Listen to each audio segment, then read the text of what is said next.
Je vous remercie pour votre invitation, Monsieur Leroux, Monsieur Jalot. C'est un très grand plaisir d'être des vôtres aujourd'hui. Je salue également tout le monde qui sont dans la salle que je ne vois pas. Et là, je me retrouve toute seule finalement sur l'écran pour vous faire cette présentation. Je suis honorée d'être invitée là, dans ce séminaire-là en l'honneur de Fernand Brodel, que j'enseigne justement cette session puisque je donne un séminaire de master et de doctorat sur l'anthropologie et l'histoire. Donc, c'est vraiment un grand plaisir d'être des vôtres aujourd'hui. Merci aussi pour cette présentation un peu longue là, de mon parcours. Je vais reprendre en fait certains des éléments qui se retrouvent avec des ajouts là, dans l'article de 2024 qui est paru dans Anthropologie et Société que vous avez mentionné. Donc, après avoir travaillé pendant plusieurs années sur la vie associative et sur les mouvements et processus de décolonisation ou d'accession à la souveraineté là, depuis 2014, depuis 2014, je m'intéresse à l'administration de la justice en action en Polynésie française. Je n'arrive pas à... Ah oui, ok, parfait. Donc, je réalise donc avec le soutien de deux projets financés par l'ANR, une ethnographie de la justice au ras du sol dans un contexte postcolonial spécifique, donc celui d'une collectivité d'outre-mer de la République disposant de champs de compétences étendus.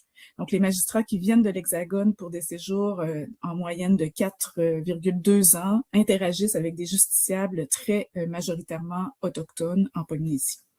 Je m'attacherai donc aujourd'hui dans ma recherche, je m'attache aux façons dont les personnels de la justice mettent en œuvre quotidiennement le service public, font face à des difficultés et des dilemmes dans leurs relations avec les justiciables et participent de diverses façons là, à travers leurs décisions et leurs actions à sa concrétisation, mais également à sa transformation.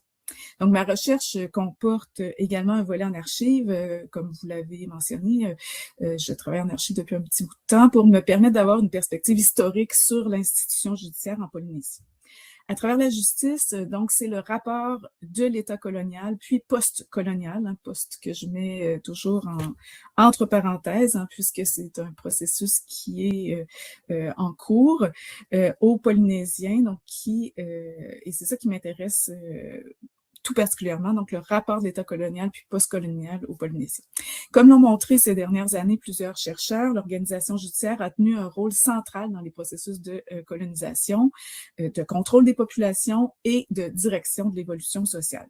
Donc, tant durant la période coloniale stricto sensu, soit jusqu'en 1945-46, qu'après, si l'enjeu du service de la justice est de permettre l'accès aux recours judiciaires et la possibilité pour les habitants de faire valoir leurs droits, il est aussi d'assurer la présence effective de l'État et d'affirmer son autorité sur l'ensemble du territoire du fait de la fonction régalienne de l'institution judiciaire.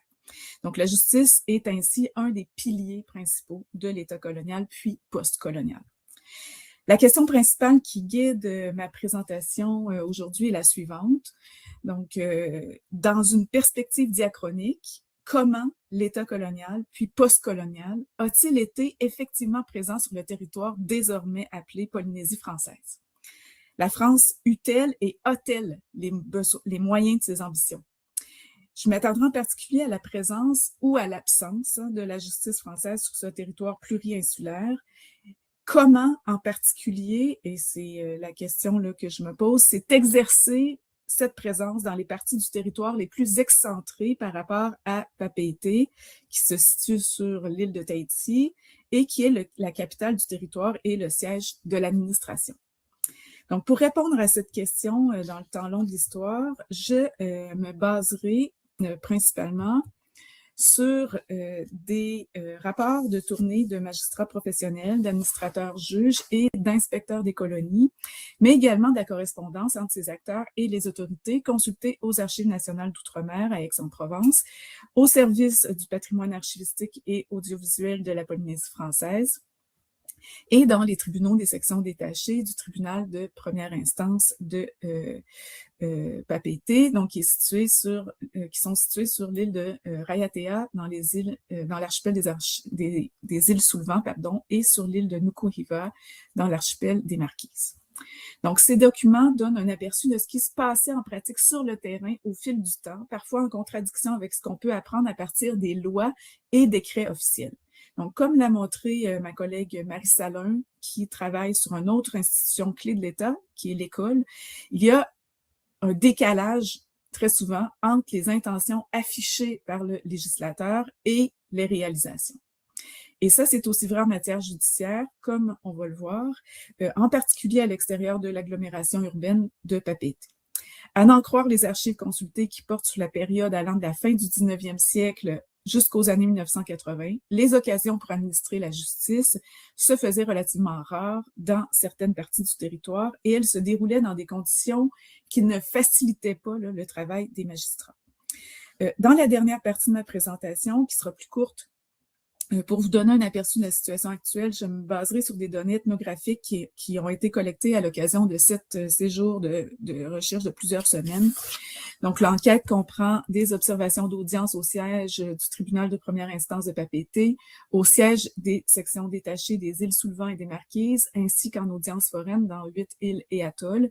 Elle comprend aussi l'observation des conditions de travail puis du quotidien des personnels de la justice en dehors des audiences. Elle repose sur des discussions informelles et 141 entretiens semi-dirigés avec des magistrats, des greffiers, des interprètes, d'autres professionnels du droit, par exemple des avocats, ainsi que des agents de l'État et de l'administration territoriale.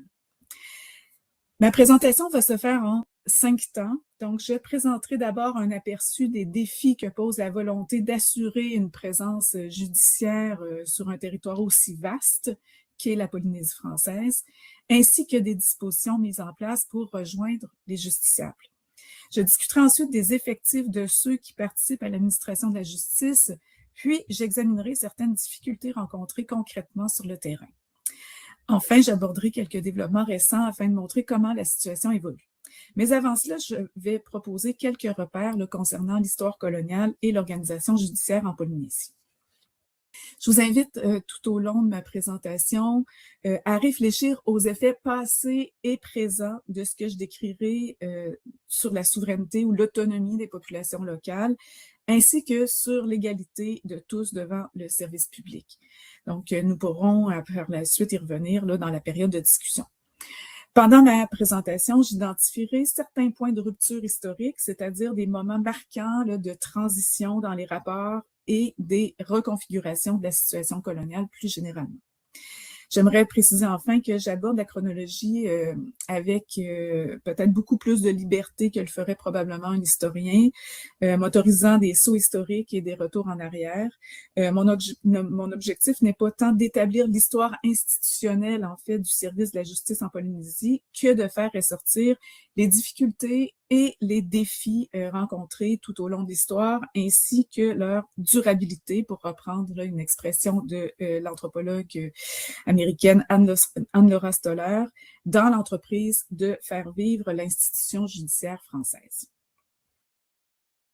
Donc, j'en viens à ma première partie. Donc, quelques repères relatifs à l'histoire coloniale et à l'organisation judiciaire.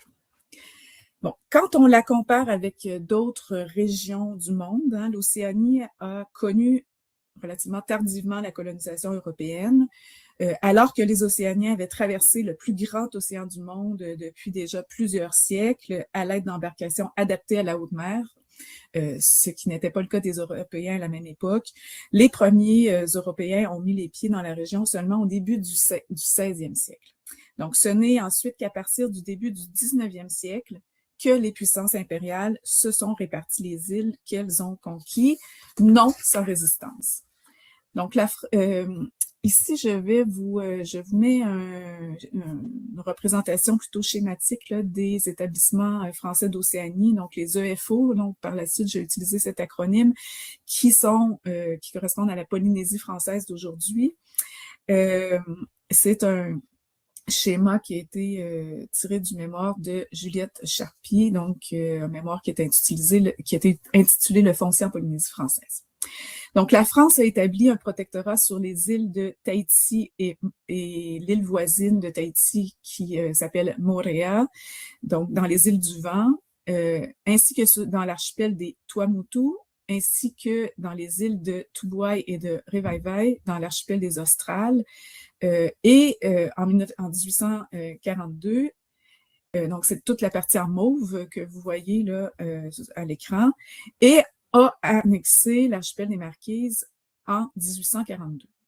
Donc, dans l'archipel des Marquises, la situation a dégénéré rapidement après l'annexion en affrontement quand le chef Iotete s'est aperçu qu'il ne commandait plus dans son île. Des malentendus et des confiscations de terres pour la construction des casernements et de fortifications a aussi amené les chefs tahitiens, la reine Pomare IV en tête, à se rebeller, ce qui conduisit à la guerre franco-tahitienne de 1844-1846.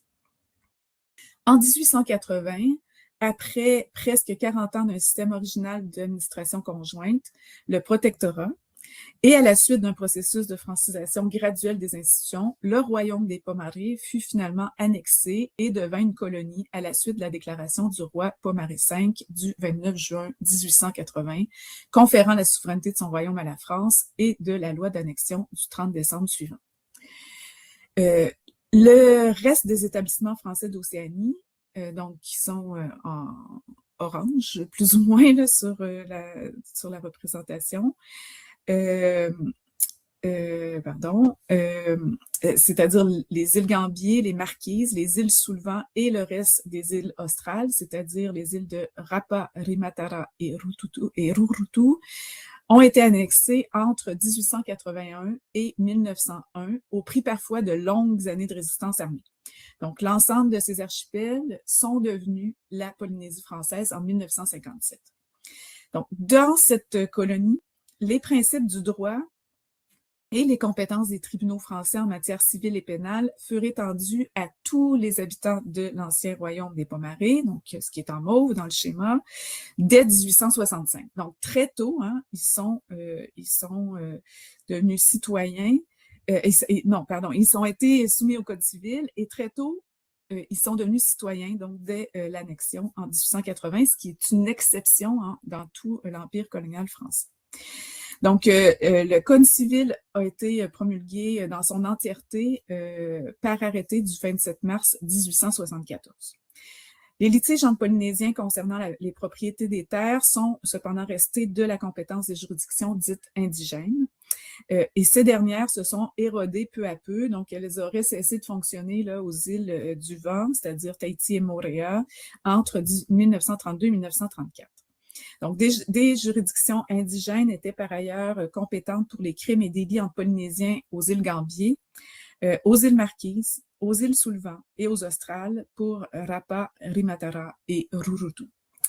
De 1933 à 1945, ces juridictions ne subsistaient plus qu'à Rurutu, Rimatara et aux îles Soulevant. À quelques réaménagements près, l'organisation juridictionnelle qu'on retrouve encore aujourd'hui en Polynésie fut mise en place en 1868. Donc, à sa création, celle-ci était composée d'un tribunal de première instance, ce que j'ai appelé dorénavant le TPI, qui était c'est le palais de justice de Papeete là, que vous voyez en haut sur la photo. Ensuite, elle fut composée d'un tribunal supérieur d'appel et d'un tribunal de commerce auquel s'ajoutaient des justices de paix, c'est-à-dire des juridictions de proximité pouvant gérer les petits litiges civils et correctionnels en dehors de Papeete, qui est, encore une fois, le chef-lieu là, de la colonie. Donc, ces dernières furent abolies en 1958 et le tribunal supérieur d'appel a été converti en cour d'appel en 1981. En 1957, une section détachée du tribunal de première instance de Papeete fut créée sur l'île de Raiatea, donc c'est ce que vous voyez là en bas à gauche, donc pour les îles Soulevant. Et une deuxième section détachée fut implantée sur l'île de Nukuhiva pour les îles Marquises, donc en 1981. Quant aux archipels des Tuamotu, des Gambiers et des Australes, un juge de Papeete, communément appelé le juge forain, s'y déplaçait depuis environ 50 ans pour y tenir des audiences qu'on appelle foraines, et ce jusqu'à tout récemment, comme on va le voir. Donc, j'arrive dans la deuxième section de ma présentation, donc le défi de rejoindre des justiciables très dispersés. Une des caractéristiques importantes des EFO est l'immensité du territoire. Donc, ces 121 îles sont dispersées sur un espace de 5,5 millions de kilomètres carrés. Donc, c'est immense. Dans les rapports des magistrats consultés dans les archives, plusieurs insistent d'ailleurs sur la comparaison avec l'Europe pour bien faire comprendre la difficulté de faire vivre une justice de proximité et même d'assurer une présence, même occasionnelle, sur ce vaste territoire. Donc, dans un rapport de 1954, un magistrat qui a profité d'une liaison dans Goélette pour se rendre aux Marquises pour tenir des audiences foraines insiste sur l'immensité du territoire et montre toute la difficulté des communications entre les îles. Donc, je le cite, il dit « Le ressort judiciaire ressemble à un gigantesque T dont la petite branche orientée nord-sud s'étale sur une distance d'Oslo, c'est-à-dire les Marquises, à Naples, à Rapa, tandis que la branche la plus importante dans le sens ouest-est couvre une distance de Paris, qui correspondra en gros à Papeete, à Belgrade, qui correspond à Mangareva. Au point d'intersection des deux branches se trouve Papeete, plaque tournante par laquelle il est nécessaire de repasser chaque fois qu'on désire atteindre un point quelconque du ressort.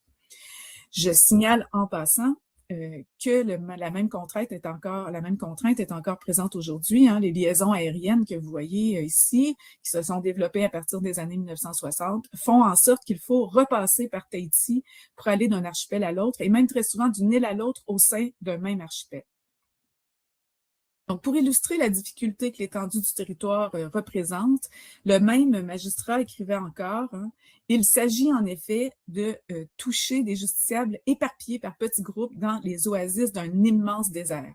Ce désert est le Pacifique qui sépare plus qu'il n'unit et les oasis sont des îles. Donc, son insistance ici sur le caractère désertique du ressort peut surprendre. Elle contraste d'ailleurs avec la célèbre expression de l'écrivain et anthropologue fidjien d'origine tongienne Epeli Haofa, qui avance qu'il s'agit plutôt d'une mer d'îles et des îles qui sont jointes plutôt que séparées par l'océan. Donc, elle est cependant cette image très évocatrice pour ce qui est du défi, une image de désert, du défi d'assurer le service de la justice à une population relativement peu nombreuse, disséminée sur un territoire si vaste.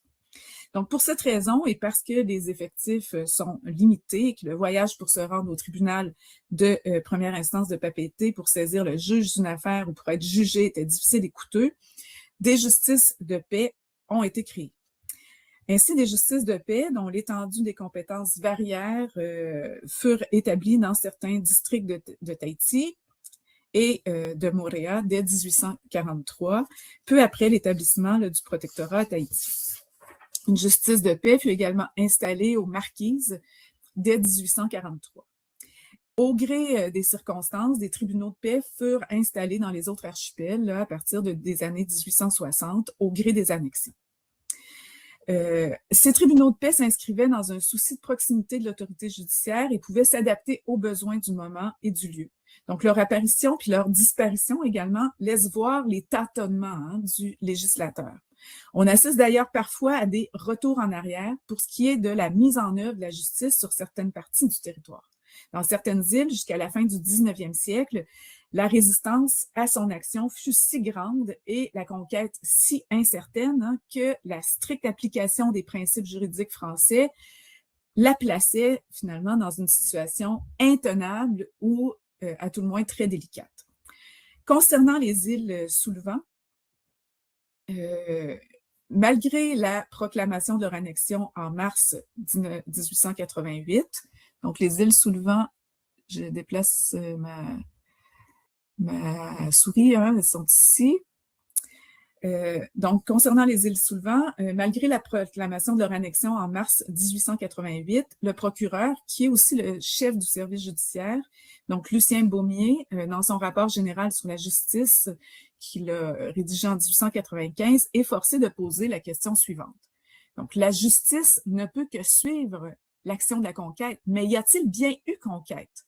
Que si la conquête était définitive, il y aurait à se demander quelle juridiction établir aux îles Soulevant.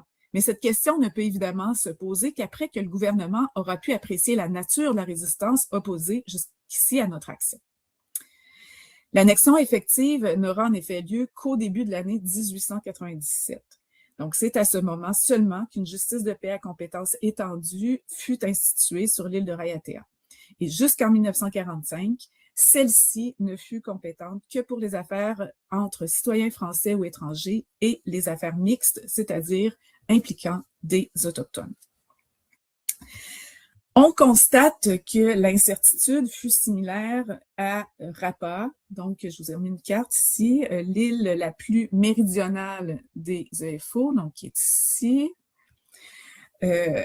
Alors qu'elle fut officiellement annexée en 1881, après avoir été sous protectorat depuis 1867, et que la loi française est censée s'y appliquer depuis 1887, au terme d'une période pendant laquelle, et ici je cite l'anthropologue Alan Hanson, les Rapas restaient fermement décidés à maintenir leur règne, leur loi, leur organisation administrative, et qu'ils refusaient au gouverneur le droit de s'immiscer dans leurs affaires. Donc, ayant pris connaissance des rapports des gouverneurs en fonction à ces différents moments, le procureur Baumier soulève la question suivante.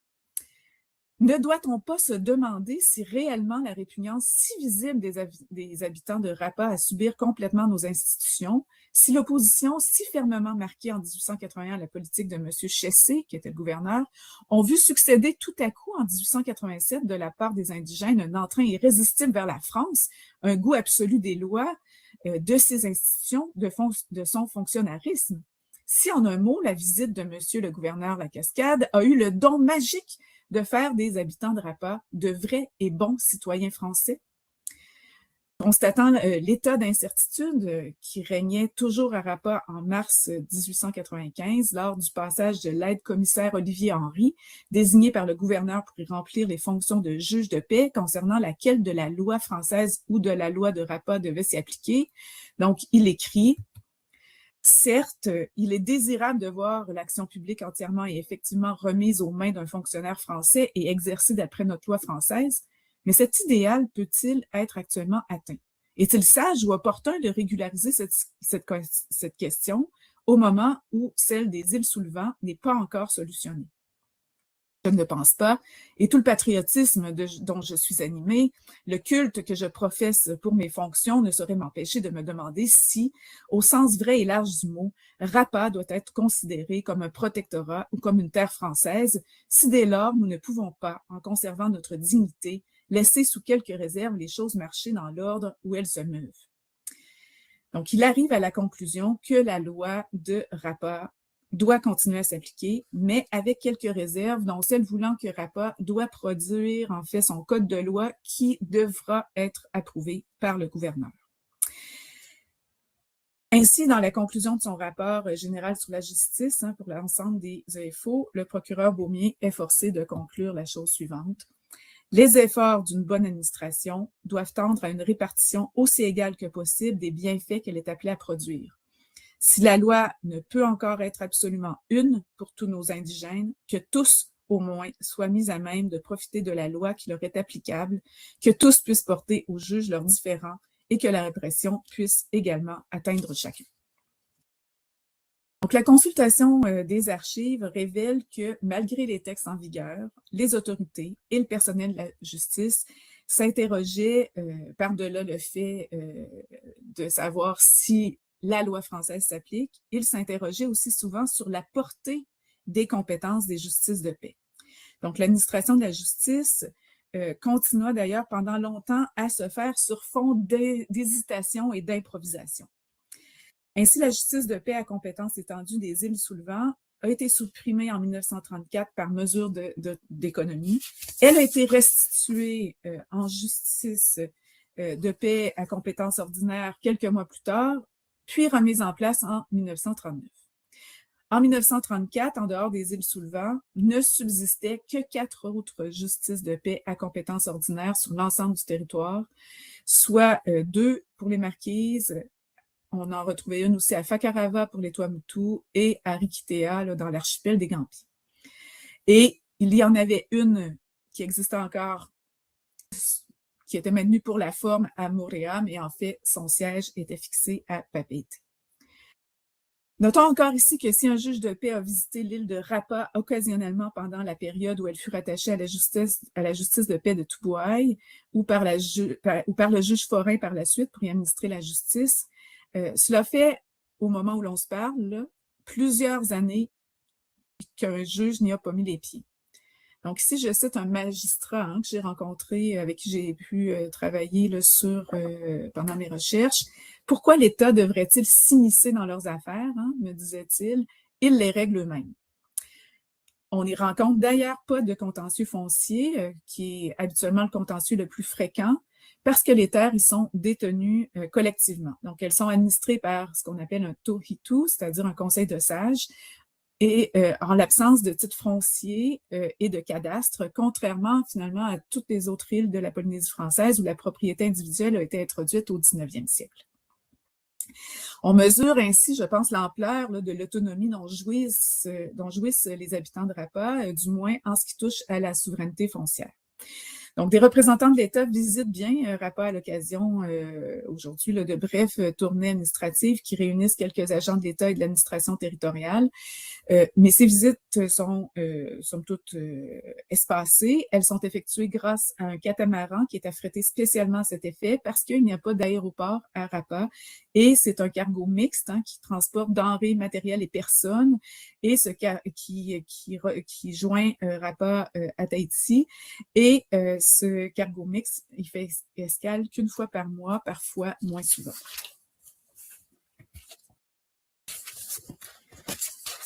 Donc, j'en viens à la 3e section, donc les effectifs de la magistrature. Devant cette étendue du territoire et les difficultés de communication, il y a un autre problème qui s'est posé dans l'histoire, c'est le manque criant de personnel qui a régulièrement été dénoncé. Donc, alors qu'à la fin du 19e siècle, de nouvelles îles ont été annexées aux EFO, cela ne mena pas pour autant une augmentation du nombre de magistrats de carrière sur le territoire. Le nombre de magistrats affectés dans la colonie a resté en effet à peu près stable de 1880 à 1922. Donc, 6 ou 7 postes étaient prévus selon les périodes. Donc, l'organisation prévoit alors un procureur qui remplit à la fois les fonctions du ministère public et de chef de service. Et celui-ci peut aussi être appelé à assurer l'intérim du gouverneur. Donc, on constate qu'il n'y a pas dans les colonies de séparation des pouvoirs entre l'exécutif et le judiciaire. Et cette situation-là a perduré particulièrement longtemps en Polynésie. Ensuite, après le procureur, il y a un substitut qui lui est adjoint, donc en 1871. Le tribunal supérieur qui forme la juridiction d'appel comprend un président et 2 juges. Et le tribunal de première instance, donc qui est la première juridiction qui doit examiner un litige et prendre une décision. Donc, il se compose d'un juge-président et d'un lieutenant de juge. C'est une fonction qu'on appelle aujourd'hui le juge d'instruction qui est chargé des enquêtes judiciaires. Donc, c'est aux administrateurs des archipels, dans certains cas un officier de marine, un gendarme ou un autre fonctionnaire, que sont confiés les justices de paix à l'extérieur de Papeete. Donc, les magistrats professionnels essentiellement exercent pendant très longtemps qu'à Papeete. Ailleurs, ce sont donc des juges qui ne sont pas des professionnels. Donc, ces derniers peuvent tenir en tout temps des audiences foraines dans les îles et districts dont ils sont responsables, mais les déplacements étant longs, coûteux et difficiles, ces audiences pouvaient se faire très rares.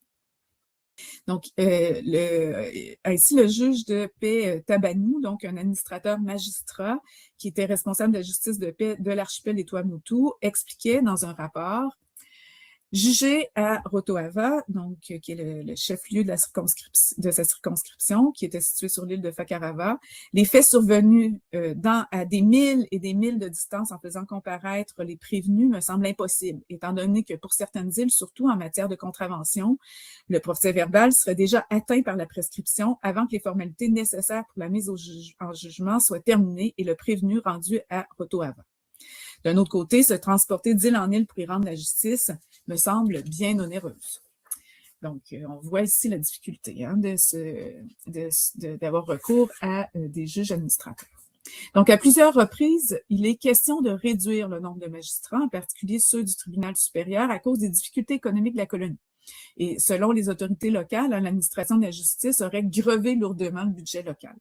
Bon, moi, la consultation du tableau des dépenses là, des EFO au journal officiel, là, entre les années 1900 et 1914, montre qu'en moyenne, c'est seulement 5 à 6 % du budget qui est alloué à la justice, donc loin derrière d'autres dépenses, notamment celles donc les crédits alloués aux postes et aux télégraphes, aux travaux publics, à l'administration générale, à l'instruction publique, au culte et bien d'autres services avant que finalement on consacre un budget à la justice. Donc, c'est un peu à relativiser. Étant donné les inconvénients nombreux d'une réduction de personnel, cette mesure fut sans cesse écartée. Mais en 1922, sur proposition de l'administration locale, le gouvernement central a supprimé 2 emplois de juge au tribunal supérieur ainsi qu'un poste de lieutenant de juge au TPI. Donc, la réduction du personnel semble alors avoir mis les EFO dans une situation marginale relativement aux autres colonies. Ainsi, René Léopold Léger, qui était procureur puis chef du service judiciaire, a montré en 1925 à quel point le décret du 14 novembre 1922 vint modifier profondément le fonctionnement de la justice locale. En appel, c'était donc le retour au système de juge unique établi sous le Second Empire, fait sans précédent, semble-t-il, dans les annales judiciaires coloniales contemporaines. En effet, dans aucune des colonies où a fonctionné un tribunal supérieur, ce dernier n'a été réduit à l'unicité du juge. Partout, au contraire, où il a existé un tribunal supérieur, celui-ci a été supprimé et remplacé par une cour d'appel. Or, en Polynésie, je l'ai mentionné au début de ma présentation, le tribunal supérieur d'appel a été converti en cour d'appel seulement en 1981. Le danger d'une telle réduction de personnel a souvent été signalé. Selon l'inspecteur des colonies Fillon, dans pareille situation, l'autorité morale, et je le cite ici, l'autorité morale du président serait souvent en péril et, chose plus grave, la loi elle-même serait tenue en échec. Fin de la citation. Et c'est d'ailleurs ce qui ne manqua pas d'arriver, comme le souligne René Léopold Léger, donc qui dit, et je cite, « La suppression réalisée dans un esprit d'économie des 2 emplois de juge au tribunal supérieur a rompu l'équilibre du cadre. » Donc, il souligne notamment la nécessité de recourir fréquemment à un président ad hoc du tribunal supérieur qui est ou un juge suppléant ou un étranger au service judiciaire. Ainsi, on arrive à ce résultat paradoxal de soumettre en appel à l'examen et au contrôle d'un juge qui débute ou d'un intérimaire, sans expérience et sans pratique du droit, les jugements rendus en première instance par le président tutélaire, magistrat de carrière qui est rompu aux affaires. En 1926, son successeur est catégorique. Le décret de 1922 a vraiment été trop loin dans la voie des économies, dit-il. Or, si l'effectif des magistrats sur le territoire a été renforcé en 1928 puis a été fixé à 10, dans les faits, à cause des congés, donc les magistrats ont droit à 6 mois de congés auxquels s'ajoutent les 2 mois de voyage en mer pour rejoindre la métropole. Donc, le procureur de la République estime en 1957, donc plutôt tardivement, que 3 magistrats sont en permanence absents du territoire. Donc, ça fait en sorte que l'effectif réel est exceptionnellement supérieur à 7 magistrats, ce qui est en gros le nombre moyen de magistrats qui a toujours été prévu pour le territoire. Donc, il écrit à ce moment-là que le service judiciaire du territoire souffre de l'état chronique d'une pénurie de magistrats. Et en dehors des magistrats, les remplaçants compétents, encore une fois, se font rares. Donc, le recours à des administrateurs ou des fonctionnaires pour administrer la justice répond au manque de magistrats puis au manque de ressources pour en installer dans les îles éloignées. Comme le dit l'inspecteur Fillon en 1909, c'est assurément la forme de juridiction la moins coûteuse et la plus commode pour les justiciables, puisque le juge règle sur place leurs différends, mais elle n'est pas la meilleure. Les décisions rendues par ces magistrats improvisés que leurs études antérieures, comme officiers de vaisseau ou médecins, n'ont jamais initié aux choses juridiques, sont presque toujours imparfaites. Donc, en plus de présenter une incompétence bien réelle en matière judiciaire, le cumul des fonctions est également un problème pour certains administrateurs qui se voient forcés finalement de négliger l'une ou l'autre de leurs fonctions, ou même parfois les deux. Et le cumul des deux fonctions peut également être source de confusion et ne peut être que préjudiciable à l'autorité de la justice, tant à l'autorité de la justice, qu'à l'influence de l'administrateur sur ses administrés. Donc, le procureur Beaumier se demande d'ailleurs si, en principe, l'autorité de l'administrateur peut gagner quelque chose à voir chaque jour infirmé par le tribunal d'appel ses jugements défectueux, à voir réduire ou mettre à néant des condamnations à l'amende ou à l'emprisonnement. C'est suffisant pour qu'il ait à craindre de laisser dans ses fonctions spéciales une partie de son prestige et de son autorité. Un des problèmes est aussi que la colonie peine à attirer des candidats, contrairement à aujourd'hui où la Polynésie représente un outre-mer attractif ou attrayant pour les magistrats, comme l'a montré ma collègue Stéphanie Guyon, en raison notamment des représentations sur la vie douce qu'on y retrouve et des avantages matériels, dont l'indexation des revenus. Mais ce n'était pas la même situation là, plus tôt dans l'histoire. Ainsi, l'excessive cherté de la vie, beaucoup plus grande que partout ailleurs, la rareté, sinon l'absence totale des domestiques, sans parler de bien d'autres désagréments locaux, amènent fatalement les fonctionnaires à tourner des regards d'envie du côté de nos possessions plus favorisées au point de vue des soldes, comme des conditions meilleures de l'existence. De semblables désirs disparaîtraient ou seraient très atténués si les soldes étaient relevés. Donc, de façon répétée, puis ça va rester longtemps sans succès, on demande donc à ce que les traitements des magistrats soient assimilés à ceux des magistrats des autres colonies. En dépit du besoin criant de plus de magistrats, en 1939, leurs effectifs passèrent à nouveau de 10 à 7, et donc il fut parfois difficile d'assurer le service pendant la Seconde Guerre mondiale, notamment en dehors de Tahiti. Et aux îles Sullivan, pendant la Seconde Guerre mondiale, il a été assuré par un greffier. Après la guerre, malgré les défis reliés au manque de personnel qui ont persisté, on a opté tout de même de plus en plus pour la formule des audiences foraines afin que le service soit partout assuré par un juge de carrière.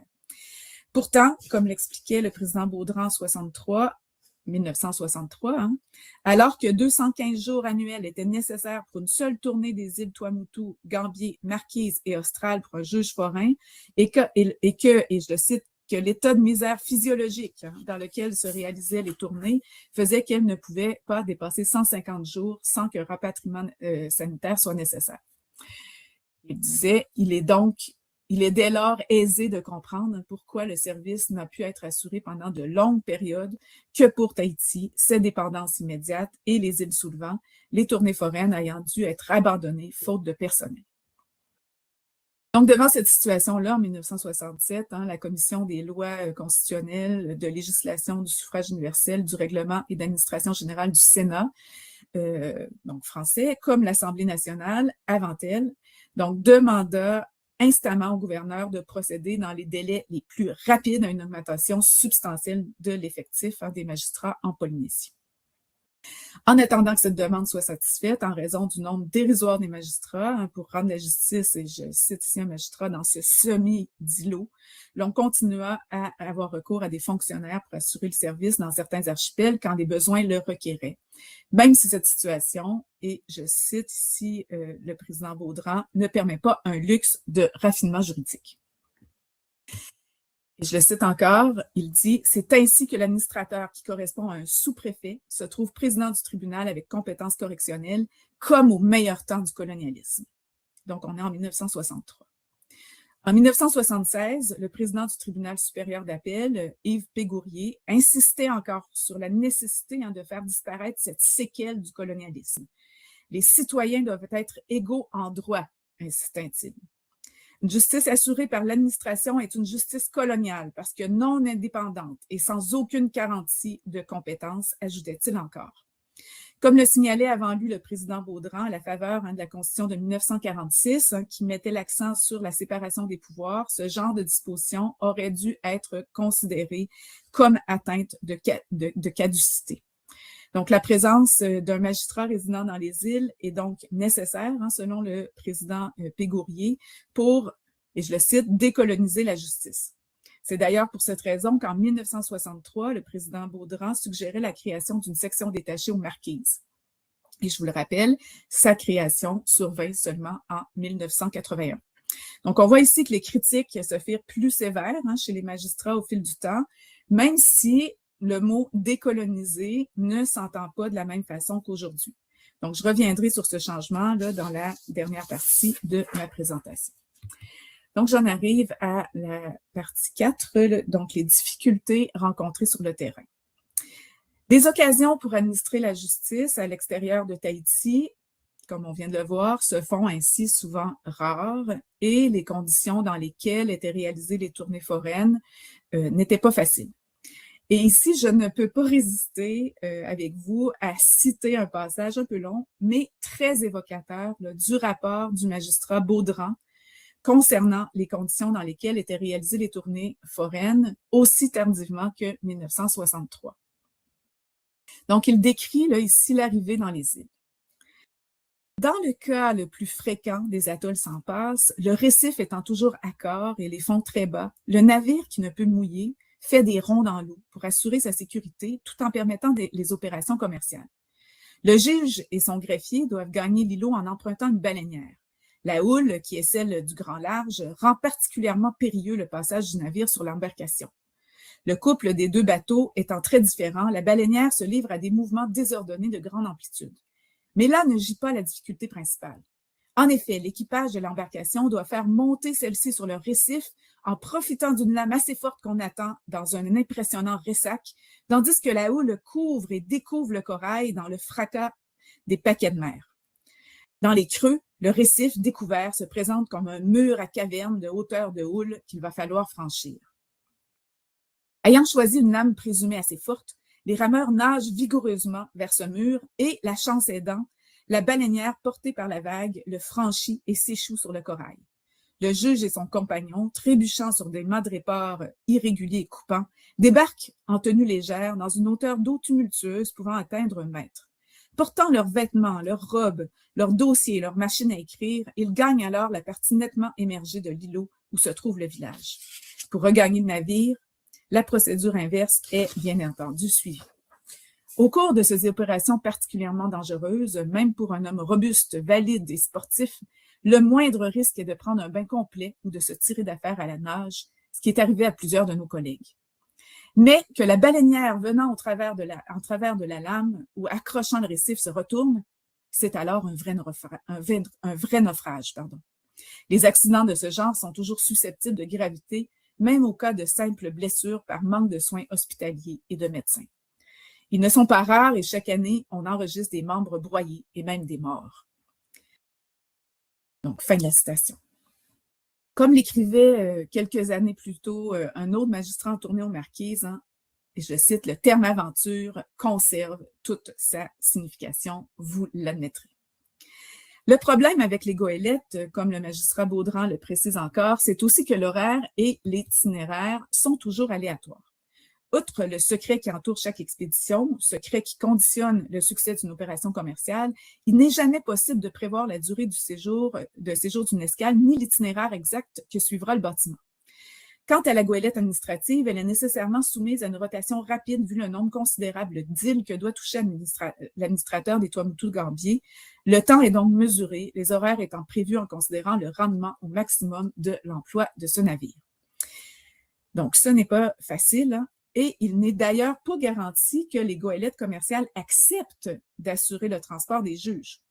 En 1960, le président de la section détachée des îles sous le vent, donc le magistrat René Calineau, se questionne, constatant que le bateau qui devait normalement assurer le transport des fonctionnaires vers la partie la plus à l'ouest du ressort ne veut plus s'arrêter donc à Uturoa, donc sur l'île de Raiatea où se trouve le tribunal de la section détachée, pour le prendre. Donc, 2 dossiers correctionnels devant être entendus alors lors des audiences qu'il devait tenir là-bas, impliquant le gérant de la compagnie de transport. Et je le cite, « J'ose espérer que ce n'est pas ce fait qui motive les réticences inattendues. » Ceci illustre encore une fois la dépendance donc de la justice à l'égard de l'administration, mais également de certains armateurs. Donc, le juge Calino insiste pour que la solution ne mette pas, et je le cite, le service judiciaire dans une position inférieure à d'autres services. Dans ces conditions, et je cite encore, il est indispensable que la justice dispose d'un moyen de transport autonome. Donc, la demande d'une goélette ou d'un bateau à vapeur appartenant en propre à la justice est une demande qui apparaît à maintes reprises dans les rapports des magistrats. Certains, dont le président Baudran en 1963, suggèrent même l'achat d'un navire qui serait muni d'une bibliothèque, ce qui en ferait en fait un palais de justice flottant qui pourrait accueillir les justiciables et éviterait ainsi au juge et à son greffier de devoir affronter les conditions pénibles d'accostage dans les îles qu'on a vues. Donc, la question du manque de documentation dans les îles éloignées est d'ailleurs un autre problème qui revient. En 1954, le président Baudran soulignait l'arbitraire de la justice étant donné, et je le cite, que le pouvoir du juge forain de se saisir lui-même l'autorise à juger sans casier judiciaire, ce qui est scabreux, disait-il. Donc, le manque de documentation nécessite souvent des renvois qui peuvent allonger les procédures sur plusieurs années, puisqu'on doit attendre pendant longtemps le passage du prochain juge. Autre problème, du fait de l'imprévisibilité des audiences foraines, comme le précise le juge Rémy Godefroy en 1975, donc les justiciables n'étant pas informés à l'avance de son passage dans l'île, ils ne se déplacent pas pour le rencontrer. Parfois aussi, les habitants ne sont tout bonnement pas là, étant pris dans une autre partie de l'île ou de l'archipel pour la plonge ou la récolte du copra, c'est-à-dire les noix de coco pour en extraire finalement la pulpe pour faire de l'huile. L'espacement et l'irrégularité des tournées font par ailleurs que les affaires étaient souvent prescrites, et ce, depuis même plusieurs années. Donc, quand les contraventions étaient prescrites, les autorités publiques perdent la face, écrivait le président Pégourier à l'issue d'une tournée aux Marquises en 1976. Dans cette situation, les gendarmes ne dressaient d'ailleurs plus de procès-verbaux, car les contraventions ainsi frappées par la prescription et auxquelles on donnait au défaut de poursuite les motifs les plus invraisemblables portaient, et je le cite ici, un préjudice très grave à la dignité et au prestige des agents verbalisateurs. D'ailleurs, quand la sanction intervenait, longtemps après les faits, elle perdait toute signification, précisait encore le magistrat Pégourier, ce qui n'était pas sans se répercuter sur la signification du travail du juge lui-même et plus largement sur la justice. Et les justiciables ont besoin d'avoir confiance au juge pour aller vers lui, soulignait encore le magistrat Pégourier. On lit dans les rapports des magistrats que dans ces conditions que je viens de décrire, les justiciables étant las d'attendre, soit ils se font justice eux-mêmes, soit le chef de district se saisit de l'affaire et inflige lui-même des amendes, se substituant ici au juge, soit encore les justiciables se montrent indifférents au juge, indifférence qui s'étend aussi aux mouteuils, qui sont les officiers de police municipale polynésiens. Avec ces exemples datant de la deuxième moitié du 20e siècle, on voit que l'État colonial avait une emprise toute limitée sur les insulaires.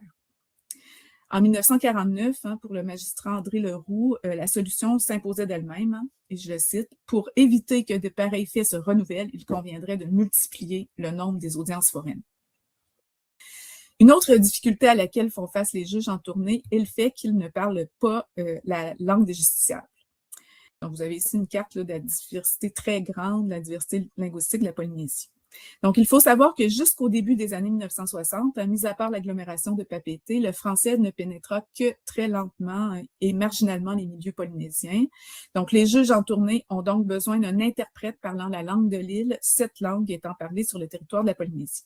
Et comme le souligne d'ailleurs un magistrat en tournée aux Marquises en 1954, et je le cite, « Un greffier tahitien serait insuffisant et source d'erreurs. » Même à Papeete, les besoins en traduction et en interprétariat se faisaient sentir.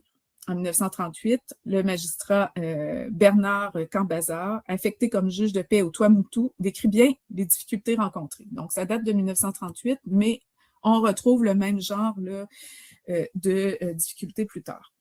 Donc, il n'a pas toujours été aisé de trouver sur place un interprète ad hoc présentant suffisamment de garanties ou ayant les aptitudes nécessaires pour exposer l'objet des litiges, les dires des parties, pour traduire mes explications, avertissements et jugements. Anyhow, j'ai même craint un moment de ne pouvoir juger l'affaire pour laquelle un déplacement de justice avait été spécialement envisagé, l'interprète choisi se trouvant être le plaignant.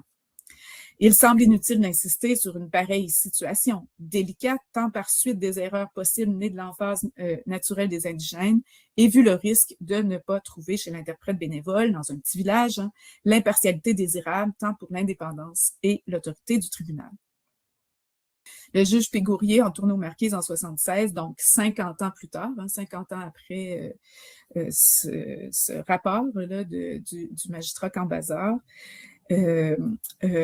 mentionne exactement les mêmes difficultés pour s'assurer de la qualité de la prestation de l'interprète trouvée sur place. Selon l'historien Jean-Claude Farcy, qui s'est intéressé à la magistrature coloniale française, les magistrats en Polynésie ne sont pas une exception.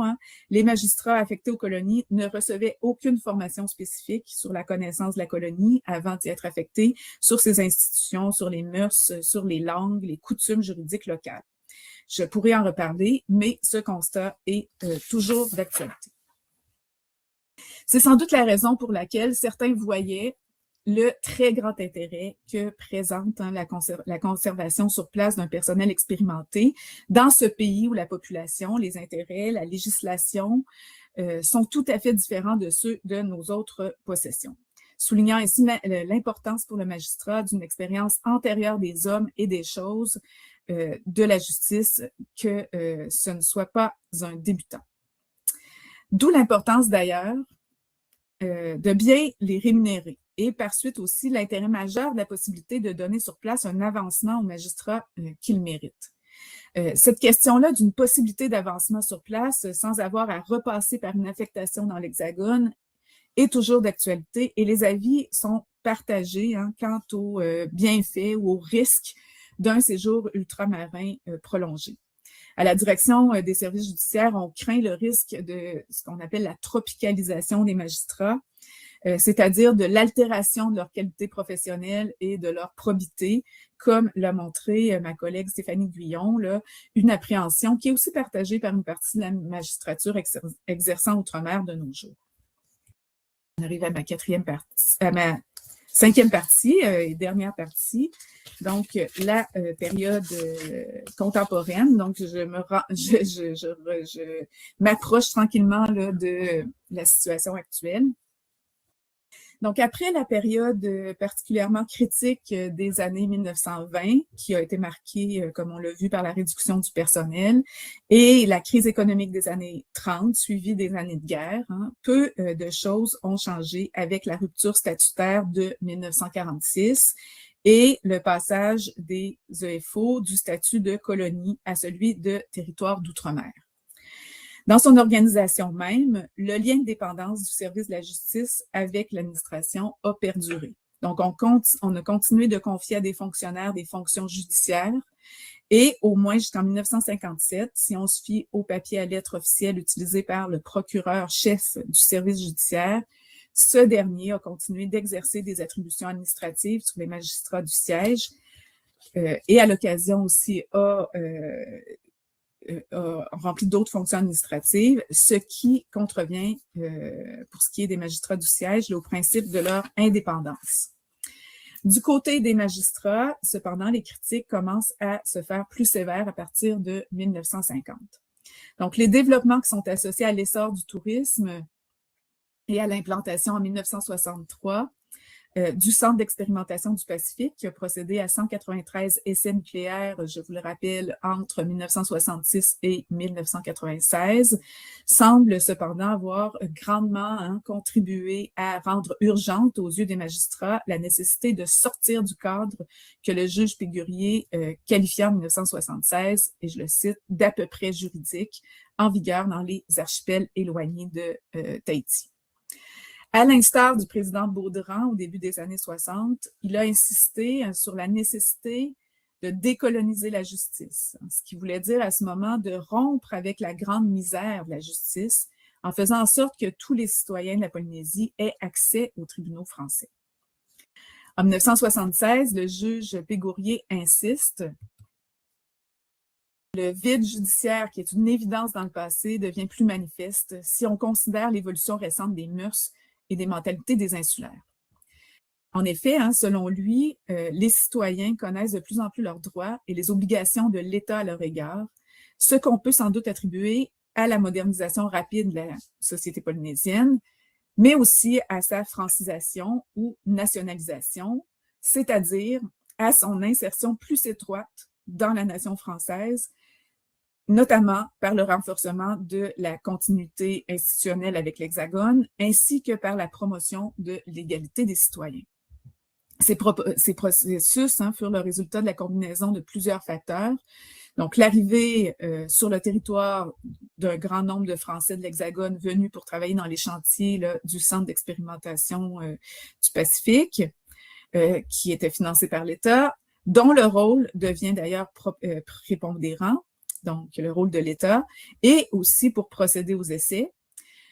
Ensuite, autre facteur, l'afflux vers Tahiti et sa capitale de gens issus d'autres îles, pour venir travailler également à des chantiers. La généralisation donc du salariat dans le contexte plus général de déplacement graduel de l'activité économique du secteur primaire au secteur tertiaire et également, autre facteur, la massification de la scolarisation primaire à partir du milieu du 20e siècle, la pénétration croissante de la langue française, l'augmentation également des importations en provenance de France hexagonale et de la consommation de produits modernes. Du côté des tribunaux, l'afflux de métropolitains sur le territoire, combiné à l'augmentation drastique du nombre des affaires à la fin des années 1950, à la faveur de réformes judiciaires, rendit encore plus criant le manque de magistrats et créa ce que magistrat a appelé une rupture de digue. Les autorités prirent acte du problème et puis le nombre des magistrats alors croissant. Donc, il a doublé entre 1958 et 1981, passant de 11 à 22. Aujourd'hui, on compte 42 postes de magistrats pour la Polynésie française qui répondraient à peu près aux besoins selon les responsables des services judiciaires dans ce territoire, alors même que leur présence se fait toujours rare dans les îles éloignées de Tahiti et que les difficultés de communication interinsulaire perdurent. Donc, quelques mots rapides pour terminer sur la situation observée ces dernières années là, dans les archipels des Australes, Tuamotu et Gambier. Donc, jusqu'au 1er septembre 2023, c'était celui qui occupait officieusement la fonction de juge forain qui était responsable des audiences foraines. Donc, dans ces déplacements, il était accompagné d'un greffier et d'un interprète. Donc, 9 à 10 visites dans les îles étaient effectuées en moyenne par année pour tenir des audiences foraines, sachant que lors de ces tournées, une seule île est visitée à l'occasion d'eux, quand les îles sont adjacentes ou encore qu'elles sont facilement accessibles en bateau, reliées par une même liaison aérienne. Donc, on s'aperçoit que beaucoup d'îles ne profitaient donc jamais de la présence d'un juge. J'ai par ailleurs pu observer que pendant les déplacements dans les îles, le juge forain et son greffier se montraient particulièrement actifs et mobilisaient divers moyens pour pallier les insuffisances des moyens judiciaires. Puisque les audiences foraines obéissent à des périodicités qui varient notamment en fonction du nombre de dossiers en cours, le greffier responsable du greffe forain se faisait un point d'honneur, depuis qu'il avait repris ce service, d'inscrire au rôle, c'est-à-dire à la liste des dossiers qui allaient être entendus lors des déplacements du juge, donc d'inscrire au rôle des dossiers qui traînaient depuis longtemps pour faire des mises en état et même pour aviser officieusement les justiciables n'ayant pas donné suite à leurs affaires.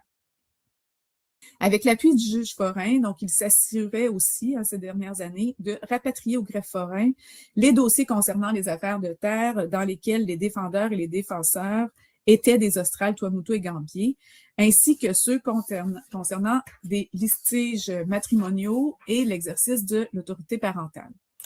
Donc, en plus d'augmenter le nombre d'affaires traitées par le service forain de manière à le légitimer auprès des présidences du TPI, de la Cour d'appel et du ministère de la Justice. Donc, l'objectif du greffier était de faire en sorte que le juge qui se déplace dans ces archipels qui est le plus au fait des dynamiques locales et qui a tissé des liens avec les partenaires locaux, puisse s'occuper de ces dossiers, plutôt que ce soit un juge finalement de papeterie qui n'a jamais vu les justiciables, qui ne connaît pas les réalités des îles, s'en occupe. Pendant leur séjour dans l'île, le juge et le greffier se mettaient entièrement à la disposition du public en dehors des audiences, et ce, jusqu'à relativement tardivement, jusqu'à 19h30, voire 20h. Ils répondaient ainsi aux questions du public et prenaient des requêtes orales. Donc, en effet, pour pallier la rareté des visites du juge en audience foraine, le Code de procédure civile de la Polynésie française prévoit que, et je le cite ici, les requêtes et conclusions peuvent être faites oralement devant le juge et consignées au plumitif par le greffier. Donc, c'est l'article 444 du Code de procédure civile de la Polynésie, qui est une compétence polynésienne, même si c'est le Code civil qui s'applique. Les parties peuvent donc se présenter volontairement devant le juge et demander à ce qu'il juge leurs différends.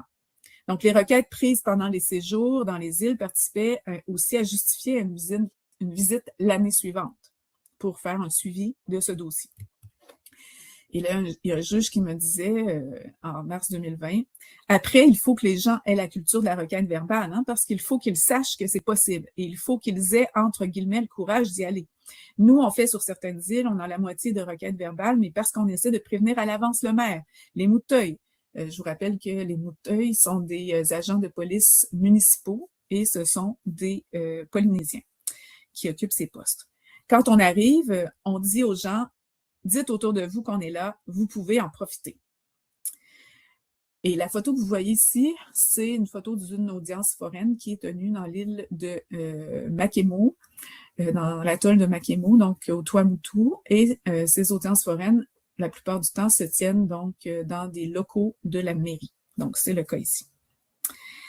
Le juge et le greffier faisaient aussi de l'accès au droit, c'est-à-dire, ils ont organisé à l'occasion des rencontres publiques en fin de journée pour informer les justiciables des procédures, des documents à fournir avec les requêtes et de la possibilité de faire des requêtes verbales. Si leur rôle est officiellement d'informer les justiciables sur les procédures et non de les conseiller pour des raisons d'impartialité, ils passaient outre cet impératif. Il donnait néanmoins certains conseils et même aidait parfois les justiciables à formuler leurs requêtes, puisqu'il y a absence d'avocats et d'organismes offrant de l'assistance juridique en dehors de l'île de Tahiti et de Raiatea, dans les îles sous le vent. Donc, pour l'équipe, il s'agissait donc de garantir l'accès à la justice aux justiciables des îles éloignées de Tahiti. Une stratégie supplémentaire adoptée par le juge forain ces dernières années pour visiter plus d'îles fut de se joindre à 2 ou 3 tournées administratives par an, lesquelles réunissent agents de l'État et de l'administration territoriale. Donc, grâce à un avion, un catamaran qui est affrété spécialement à cette occasion, plusieurs îles donc sont visitées au cours d'une même tournée, dont certaines sont pas desservies par avion. Le juge forain n'hésitait pas non plus, quand il était à Tahiti, à prendre parfois le téléphone pour informer les justiciables des pièces manquantes à leur dossier ou pour faire des suivis dans des dossiers en cours ou à la suite de demandes d'information. Pour remédier en partie à la rareté des visites dans les îles, le juge forain tenait également des audiences à Papeete, quand des personnes des archipels sous sa responsabilité impliquées dans les dossiers y résidaient ou y étaient de passage. En pratique, pour un grand nombre de justiciables résidant dans les îles éloignées de Tahiti, cette option, elle est pourtant simplement impossible à cause des coûts exorbitants des billets d'avion pour des gens qui gagnent souvent très peu. Donc, on parle parfois de billets d'avion qui vont jusqu'à l'équivalent de 800 euros pour des gens qui gagnent aussi peu que 5 000 francs, c'est-à-dire 50 euros par mois pour subvenir à leurs besoins. En toile de fond de toutes les initiatives récentes que je viens de décrire, se trouvait l'idée longuement mûrie de créer une nouvelle section détachée compétente pour les îles Tuamotu, Gambier et Austral, dans le but d'y pérenniser le service de la justice et de faire en sorte qu'il soit moins vulnérable aux aléas budgétaires. Donc, à la suite d'un important travail de sensibilisation. Un projet en ce sens a été soumis à la chancellerie en 2022 grâce au soutien des chefs de cour et du tribunal de première instance ainsi que du procureur général. Et finalement, le décret du 18 août 2023 a porté création d'une section détachée du TPI de Papeete compétente pour les îles Tuamotu, Gambier et Austral. Donc, ça correspond là à la zone que vous voyez entourée en pointillés bleu. Celle-ci, donc, cette nouvelle section détachée, elle est opérationnelle depuis le 1er septembre 2023. Son siège est situé au Palais de justice de Papeete pour des raisons de liaison aérienne. Je vous rappelle qu'il faut repasser par Tahiti pour aller d'un archipel à l'autre et même d'une île à l'autre au sein d'un même archipel. Mais aussi, c'est situé à Papeete parce que plusieurs insulaires résident à Tahiti sur une base temporaire et que leurs affaires impliquent souvent des résidents des îles de la société. Donc, la magistrate qui préside présentement cette nouvelle section détachée a repris le service assuré auparavant par le juge Forain, auquel se sont ajoutés les dossiers d'assistance éducative, de tutelle, d'application des peines et de délinquance des mineurs, qui étaient autrefois sous la responsabilité d'un juge qui ne se déplaçait jamais dans les îles. La création de cette section détachée, malgré les incertitudes budgétaires, est certainement une action concrète de l'État à travers ses agents pour rapprocher la justice des justiciables et réduire les inégalités, en particulier en matière de justice des enfants. Donc, en effet, puisque la présidente de cette nouvelle section détachée porte aussi la casquette de juge des enfants, cette dernière se déplace désormais au Tuamotu, Gambier et Austral et rencontre elle-même sur place les enfants et leurs familles. Auparavant, c'était un juge des enfants du TPI de Papeete qui était compétent pour les archipels des Tuamotu, Gambier et Austral, mais il ne s'y déplaçait jamais. Donc, il tenait ses audiences au tribunal de Papeete en présence des enfants et de leurs parents quand ils étaient en mesure de s'y déplacer. Donc, en pratique, pour un grand nombre de justiciables, cette option était impossible à cause, comme je vous l'ai dit, notamment des coûts des billets d'avion, puis aussi des coûts de l'hébergement à Papeete. Il tenait donc l'audience simplement en présence du travailleur social chargé du suivi des mesures d'assistance éducative. Donc, pour permettre l'absorption des nouveaux contentieux qui se sont ajoutés aux fonctions de la présidente de la nouvelle section détachée, et aussi des nouvelles procédures et applicatifs. Donc, le service du greffe a été renforcé avec l'embauche d'un second greffier et de 3 adjoints administratifs. Une juge placée fut aussi affectée en 2023 et 2024 à la section détachée pour la moitié de son service en renfort de sa collègue. Ce ne fut pourtant plus le cas en 2025. Donc, on voit que ça reste précaire. Bon, depuis la création de la nouvelle section détachée, le nombre et la fréquence des audiences foraines a augmenté. Donc, 15 îles ont été visitées en 2023 au cours de 7 déplacements et 24 îles le furent en 2024 au cours de 11 déplacements contre 10 à 12 précédemment. Donc, il y a une différence ici. Cependant, étant donné que la section détachée ne dispose pas de son propre budget et qu'aucun budget supplémentaire a été accordé pour son fonctionnement, ces déplacements sont loin d'être assurés dans l'avenir. Si les effets concrets de tous ces changements restent encore à voir pour les justiciables des archipels des Tuamotu, Gambier et Austral, ceci montre à tout le moins que les agents du service de la justice sur le terrain ont réussi par leurs actions à capter l'attention des plus hautes instances du ministère de la Justice. Un mot de conclusion maintenant. Donc, je vous ai remis l'image qui était sur l'affiche de ma présentation aujourd'hui, qui est une photo du tribunal de la section détachée des îles Marquises, donc à Nukuiva. Bon, en guise de conclusion, j'aimerais donc revenir sur 2 constats. Dans le temps long, on remarque une très grande constance de la part de la justice pour essayer d'être présente sur l'ensemble du territoire du ressort et pour se rapprocher des justiciables, malgré l'extrême dispersion des îles et de ses populations. On se rend compte également de la tout aussi grande constance des difficultés rencontrées, malgré les nombreux changements au cours des décennies. Donc, cette difficulté, et c'est ce qui m'intéresse, est aussi celle de l'État pour assurer une présence sur ce territoire pluri-insulaire. Si cette situation confère certes une marge d'autonomie aux populations concernées, elle révèle parallèlement l'incapacité de l'État à assurer l'égalité de tous les citoyens devant la justice. Des questions émergent alors qui invitent à relancer la recherche ethnographique. Donc, que se passe-t-il aujourd'hui dans les archipels éloignés de Tahiti en l'absence de la justice? Comment règle-t-on les contentieux? même quand l'accès à la justice est assuré une fois par année, au mieux 2 ou 3 fois, comme c'est le cas aux Marquises ou dans les îles sous le vent, existe-t-il des stratégies d'évitement de la justice française, comme on a pu le voir historiquement? Pour le dire de façon positive, quelles sont les stratégies de prise en charge autonome des litiges et quelles formes prennent-elles? J'en ai bien sûr une petite idée, mais cette avenue est certainement à fouiller. Donc, je vous remercie de votre attention.